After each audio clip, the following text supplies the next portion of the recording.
നിങ്ങളെ നടത്തുന്നവരെ നിങ്ങളെ നടത്തിയവരെ ഓർക്കുവിൻ, അവരുടെ ജീവാവസാനം ഓർത്ത് അവരുടെ വിശ്വാസം അങ്ങനെ ഇരിപ്പിൻ. എന്താ അവരുടെ?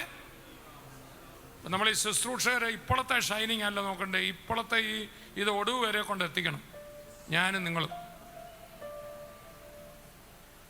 ഭയങ്കര ഡെലിവറൻസ് ആയിരുന്നു, ഭയങ്കര പരിപാടിയായിരുന്നു. പക്ഷേ നമ്മുടെ ഒടുവും കൂടെ കറക്റ്റ് ആയിരിക്കും. ജീവാവസാനം ഓർത്തവരുടെ വിശ്വാസം അനുകരിക്കും. വേർത്ത് പറയാണ്, ഒരു വചനം എഴുതിയിട്ട് ഇത് ലോകാവസാനം വന്നെത്തിയിരിക്കുന്ന നമ്മുടെ ബുദ്ധി ഉപദേശത്തിന് എഴുതിയിരിക്കും. കയ്യപ്പിടിച്ചിട്ട് ഇതിൽ ഒരവസാനം നിങ്ങൾക്കുണ്ടെന്ന് പറഞ്ഞാണ്. ലോകാവസാനം ഉടനെ വന്നാൽ കാഹളം ധ്വനിക്കും, നമ്മളത് കാണും. അത് ക്രൈസ്തവ, ഇസ്ലാമ്യ, ഹൈന്ദവ വേദങ്ങൾ എല്ലായിടത്തും പറയുന്നത് ഈ ഭൂമി അവസാനിക്കുമെന്ന്. ആണോ അല്ലയോ? അല്ലേ? യുഗം തീരുമെന്നല്ലേ പറയുന്നേ? വാസ്തവത്തിൽ ലോകാവസാനം എന്നല്ല, യുഗാവസാനം എന്ന്. ദൈവത്തിന് ലോകത്തോടുള്ള ഇടപാടുകളാണ് യുഗം. ഈ യുഗം തീരാറായി. ചേർന്ന് കർത്താവിനെ സ്തുതിക്കാം. ഹല്ലേലൂയ. അതെ, നിശ്ചയമായിട്ടും അധർമ്മത്തെ തകർക്കും, ഈ ലോകത്തെ ന്യായം വിധിക്കും ദൈവം. അതാണ് യേശു പറഞ്ഞ നോഹയുടെയും ലോത്തിൻ്റെയും കാലത്തുണ്ടായ അന്ന് 2 തവണ ലോകത്തെ ന്യായം വിധിച്ചില്ലേ? 2 തവണ ന്യായവിധി ഉണ്ടായില്ലേ? അധർമ്മത്തെ തകർക്കാൻ 2 തവണ ദൈവം വന്നു. അധർമ്മത്തിന്റെ ലോകത്തെ നശിപ്പിച്ചോ ഇല്ലയോ? ലോത്തിന്റെ കാലത്തും നോഹയുടെ കാലത്തും ഒരു പ്രാവശ്യം വെള്ളം കൊണ്ടും ഒരു പ്രാവശ്യം തീ കൊണ്ടും പൂർണ്ണമായി നശിപ്പിച്ചെങ്കിൽ ഇനി ഈ ഭൂമിയെ തീ കൊണ്ട് നശിപ്പിക്കും. ഭാരതീയ ചിന്തകളും അത് തന്നെയാണ് പറയുന്നത്. കരം അടിച്ച് നമുക്ക് കർത്താവിനെ സ്തുതിക്കാം. ഒരു ഹല്ലേലൂയ ഉറക്കെ പറഞ്ഞാട്ടെ. അതാണ് ലോകാവസാനം. ലോത്തിന്റെ കാലം പോലെ അധാർമികത വരുന്ന കാണുമ്പോൾ നിങ്ങൾ ഓർത്തോണം. ലോത്തിന്റെ കാലത്തിന്റെ പേരാണ്, ലോത്തിന്റെ സ്ഥലത്തിന്റെ പേരാണ് സോദോം. എന്താണ്? ദൈവദൂതന്മാർ വന്നപ്പോൾ ലോത്തിന്റെ വീട്ടിൽ അവിടുത്തെ ആണുങ്ങൾ ചെന്നിട്ട് പറയാണ്, അവരെ ഭോഗിക്കാൻ ഞങ്ങൾക്ക് വിട്ടുതരാൻ. കേൾക്കുന്നില്ലേ? LGBTQ ഒക്കെ. ആണിനെ കെട്ടുക, പെണ്ണിനെ കെട്ടുക. ഇതൊന്നും മറ്റു രാജ്യങ്ങളിൽ ഇപ്പം പറയാൻ പോലും മേല. എനിക്ക് ഒരാൾക്ക് പോകുന്ന വഴി തോന്നുകയാണ്, ഞാനിനി മനുഷ്യനല്ല, നായാണ്, കുരയ്ക്കാൻ തുടങ്ങും. പൂച്ചയാണ്, മ്യാവെന്ന് വെക്കാൻ തുടങ്ങും. ആണിന് പെണ്ണായി തോന്നുന്നു, പെണ്ണിന് ആണായി തോന്നുന്നു. ചിലക്കൊന്ന് ഞാൻ ഒരാളല്ല, പലരാണ്. പണ്ട് ഭൂതഗ്രസ്തൻ അത് തന്നെയായിരുന്നു.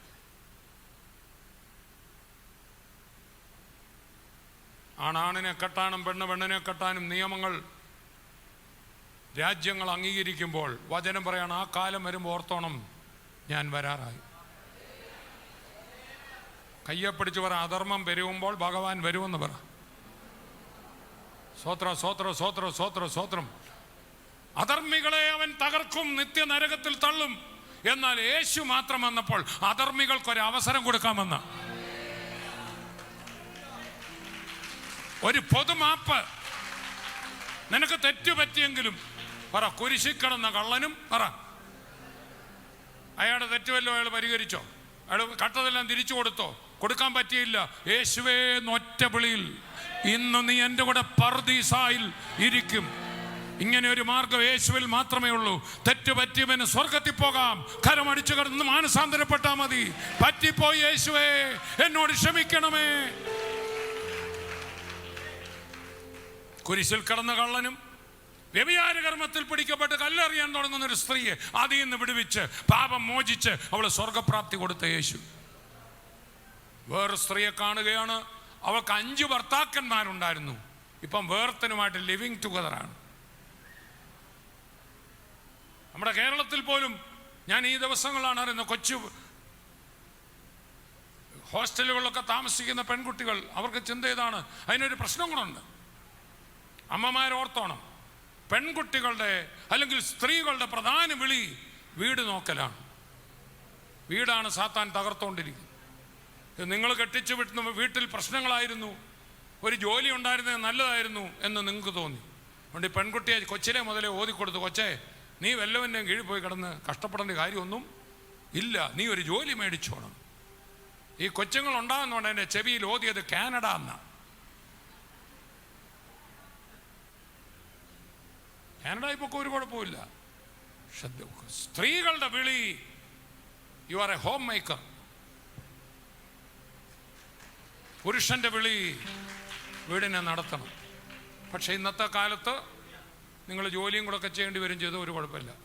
വീട് കഴിഞ്ഞിട്ട് എക്സ്ട്രാ ടൈമായിട്ട് അത് ചെയ്തു, നേഴ്സായിക്ക് ഒരു കുഴപ്പമില്ല. പക്ഷെ വീട് വിട്ടിട്ടുള്ള കളി വേണ്ട. ഏദൻ തോട്ടത്തിൽ തന്നെ വീടിനെ തകർത്തു. വീട്ടിൽ സ്നേഹമില്ലാത്ത വീടുകളിൽ നിന്ന് വരുന്ന കുഞ്ഞുങ്ങളാ ഭീകരവാദികളായിട്ട് മാറുന്നത്. സമൂഹത്തിന് തലവേദനയായിക്കൊണ്ടിരിക്കുന്നത്. അമ്മമാരാകുന്ന ഇച്ചിരി ബുദ്ധിമുട്ടുള്ള കാര്യമാണ്. ഇന്ന് ലോകത്തെ കിടുകിട വിറപ്പിക്കുന്ന ഇസ്രായേൽ രാജ്യം 0.1% ഉള്ളൂ, 0.16% ഉള്ളൂ അവരുടെ പോപ്പുലേഷൻ. പക്ഷെ ലോകത്തെ കിടുകിട വിറപ്പിക്കുന്ന അവരെക്കുറിച്ച് പറയാണ് സ്തോത്ര. രൂത്തിന്റെ കല്യാണത്തിൽ ലേം റാഹേലിനെ പോലെ ദൈവം നിന്നെ അനുഗ്രഹിക്കട്ടെ. അവരല്ലോ ഇസ്രായേൽ ഗൃഹം പണിത്, അബ്രഹാം ഇസാഖാന്നല്ല. തങ്കു ബ്രദർ പറയും, പുരുഷന്മാർ അവർ മണി മേക്കേഴ്സാണ്, ലിവിങ് മേക്കേഴ്സാണ്. സ്ത്രീകളാണ് ഹോം മേക്കർ. വീടാണ് ഏറ്റവും പ്രധാനം. രാജ്യമല്ല, IT കമ്പനിയല്ല, ഒരു വീട് പണിയാനാണ് ഏറ്റവും ബുദ്ധിമുട്ട്. ലോകത്തെ കിടുകിട വിറപ്പിച്ച ചില മഹാന്മാർ രാജ്യങ്ങൾ പിടിച്ചടക്കി, പക്ഷെ സ്വന്തം കുടുംബജീവിതം തകർച്ചയായത്. എൻ്റെ സ്വന്തം സഹോദരിയുടെ വീട്, ചെറുപ്പത്തിൽ പിള്ളേരെല്ലാം കുഞ്ഞായിരുന്ന സമയത്ത് എൻ്റെ അളിയൻ മരിച്ചുപോയി. എൻ്റെ പെങ്ങൾ വളരെ കഷ്ടപ്പെട്ട 4 കുഞ്ഞുങ്ങളെ വളർത്തി. പക്ഷെ അതിന് പകരം എൻ്റെ പെങ്ങൾ മരിക്കുകയും അളിയൻ ജീവിക്കുകയും ചെയ്താൽ ആ 4 കുഞ്ഞുങ്ങളെ വളർത്താൻ ജോലി ഉണ്ടെങ്കിലും ബുദ്ധിമുട്ടോ ഇല്ലയോ? സഹോദരിമാർ ആണെങ്കിൽ അളിയന് ജോലിയുണ്ട്, പൈസയും ഉണ്ടെന്ന് വെച്ചു. പക്ഷേ സ്വത്രം മോളടക്കം 3 കുഞ്ഞുങ്ങളെ ഒരു പുരുഷൻ നടത്താൻ ബുദ്ധിമുട്ടോ ഇല്ലയോ? അതുകൊണ്ട് ഇന്ന് സഹോദരിമാരുടെ മുമ്പിൽ ഞാനൊന്ന് നമിക്കുന്നു. നിങ്ങൾക്ക് ആ കഴിവ്. എൻ്റെ വീട്ടിൽ ഞാൻ ചില ദിവസങ്ങളില്ലെങ്കിൽ അതിൻ്റെതായ ഒരു ബുദ്ധിമുട്ടുണ്ട്. പക്ഷെ എൻ്റെ ഭാര്യ എൻ്റെ വീട്ടിൽ അരമണിക്കൂറില്ലെങ്കിൽ താളപ്പഴയാണ്. ആണോ? അതിനെ ഈ വീട് പണിയുന്നതുകൊണ്ട് മോശമായിട്ട് തോന്നുന്നു. കൈ പിടിച്ച് ചോദിച്ചു. ദൈവം തമ്പുരാൻ ഈ ഭൂമിയിൽ ആദ്യം എന്താ പണിതേ? വീട്. കേട്ടോ മക്കളെ, മനസ്സിലായല്ലോ. അത്ര തലകുലുക്കുന്നില്ല. നിങ്ങൾ ജോലിക്ക് പൊക്കോന്നേ, പക്ഷേ നിങ്ങളുടെ വീട് പണിയണം. ആ കാര്യത്തിൽ ഭാരതത്തിലെ രീതികൾ ഓർത്ത് ഞാൻ എൻ്റെ കർത്താവിനെ സ്തുതിക്കുക. കാര്യം ഒന്ന് അടിച്ച് നമുക്ക് കർത്താവിനെ സ്തോത്രം ചെയ്യാം.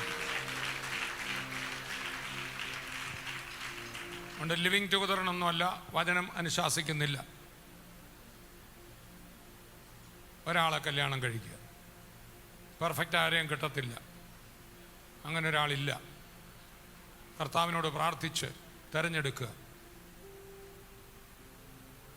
മൂന്നാമനായി കർത്താവിനെ നിർത്തിയാൽ മതി, കുറവുകളൊക്കെ കർത്താവ് തീർത്തോളൂ.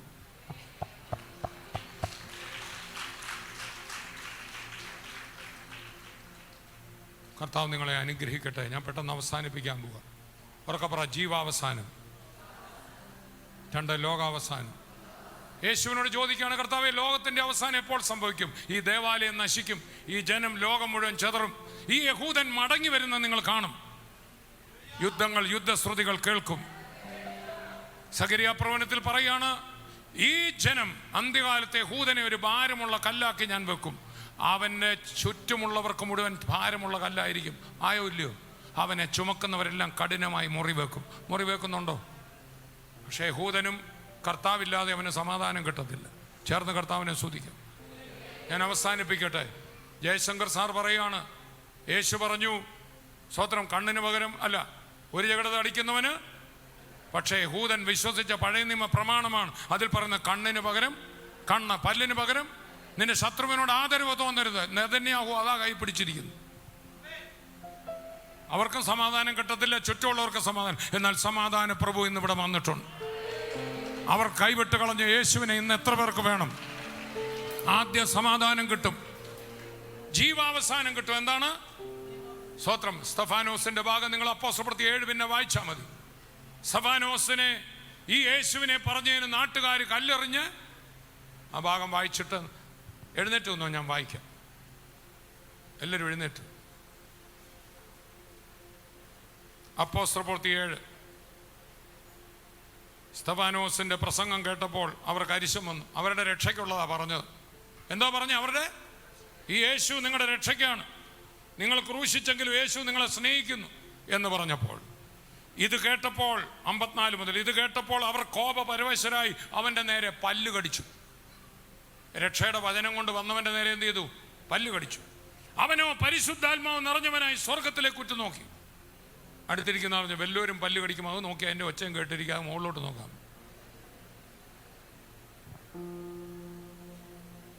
ഉറ്റുനോക്കി ദൈവമഹത്വം ദൈവത്തിൻ്റെ വലത്തുഭാഗത്ത് യേശു നിൽക്കുന്നതും കണ്ടു.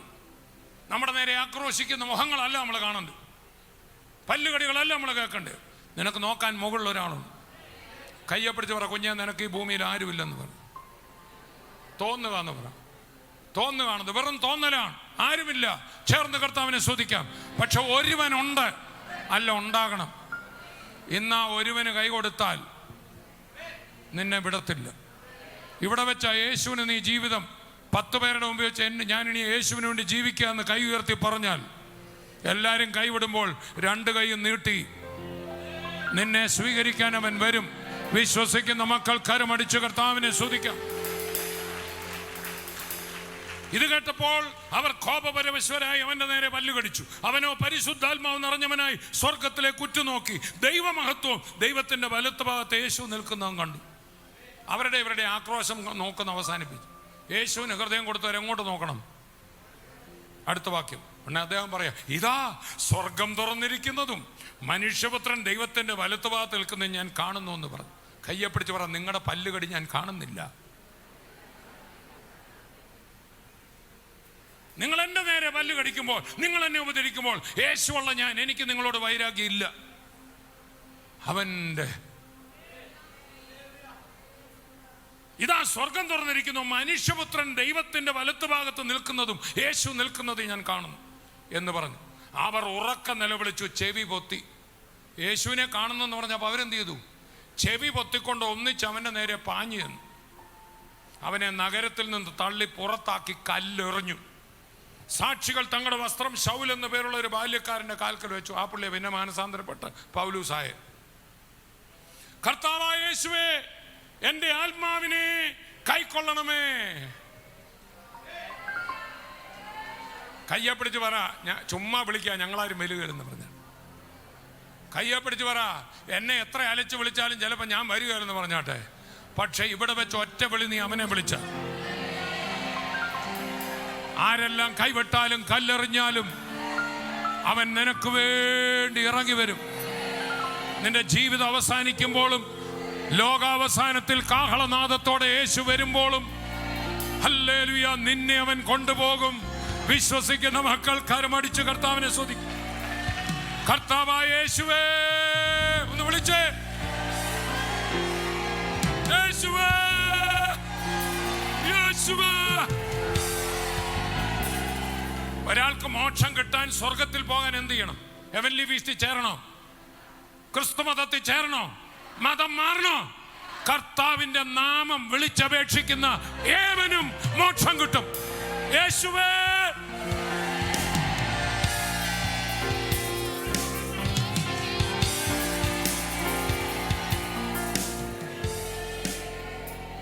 കർത്താവായ യേശുവേ, എൻ്റെ ആത്മാവിനെ കൈക്കൊള്ളണമേ എന്ന് സ്തെഫാനോസ് വിളിച്ചപേക്ഷിക്കൽ അവർ അവനെ കല്ലെറിഞ്ഞു. കയ്യെ പിടിച്ചവരെ കല്ല് മേത്തെ കൊള്ളത്തുള്ളൂ, ആത്മാവിനിട്ട് കൊള്ളത്തില്ല. അവൻ്റെ പല്ല് മനസ്സിൽ കൊള്ളാൻ സാധ്യതയുണ്ട്. പറഞ്ഞത് പല്ലുകടി, പല്ല് മനസ്സിലും കല്ല് മേത്തും കൊള്ളും. കയ്യെ പിടിച്ച് പറ. പക്ഷെ മനസ്സിൽ കയറ്റരുത്. മേത്ത് കല്ല് വരുമ്പോൾ നിന്റെ കണ്ണ് അവൻ്റെ മേലാണെങ്കിൽ ഇതൊന്നും നീ അറിയത്ത് പോലുമില്ല. കരമടിച്ചൊന്ന് കർത്താവിനെ സ്തുതിച്ച് ചേർന്നൊരു ഹല്ലേലൂയ പറഞ്ഞ് നല്ലപോലെ കരമടിച്ചുകൊണ്ട് അവനോ മുട്ടുകുത്തി. മറ്റൊരു കല്ലെറിയുമ്പം അവനോ, കർത്താവേ അവർക്ക് ഈ പാപം നിർത്തും. അതോ പുള്ളി വിളിച്ചു പറഞ്ഞു, പുള്ളിയുടെ ഭാര്യ വിളിച്ചോ, മിസ്സസ് സ്തെഫാനോസേ വന്നേടി, എടി ഞാൻ ഏതായാലും ചാവും, ആധാരം മറ്റേ ഡ്രോയില്ല എന്ന് പറഞ്ഞോ?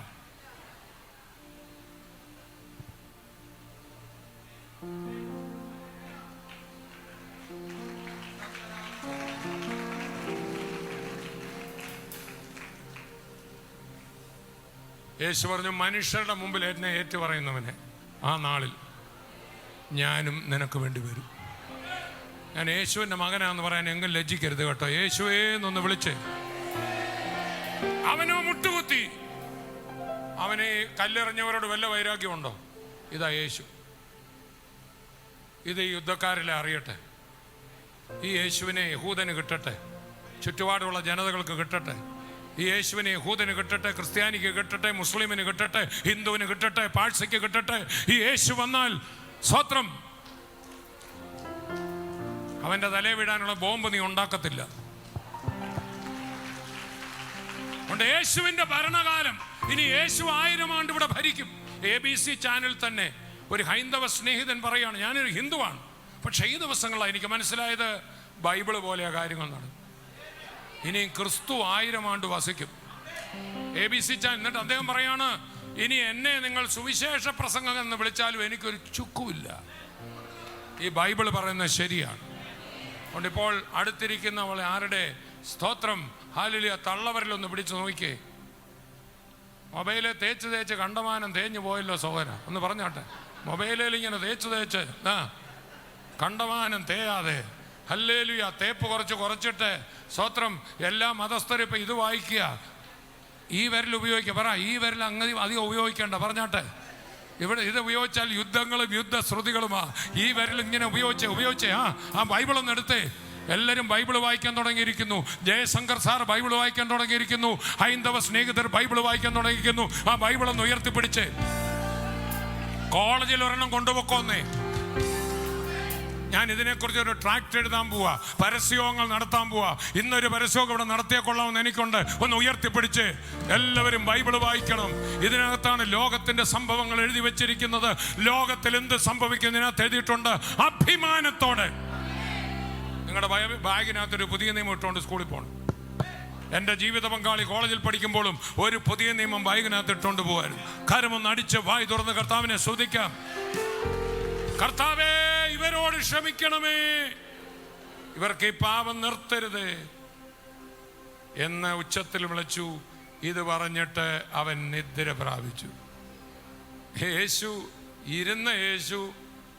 തൻ്റെ മോൻ, തനിക്ക് വേണ്ടി നിന്ന മോനെ കണ്ടപ്പോൾ എഴുന്നേറ്റ് നിന്ന്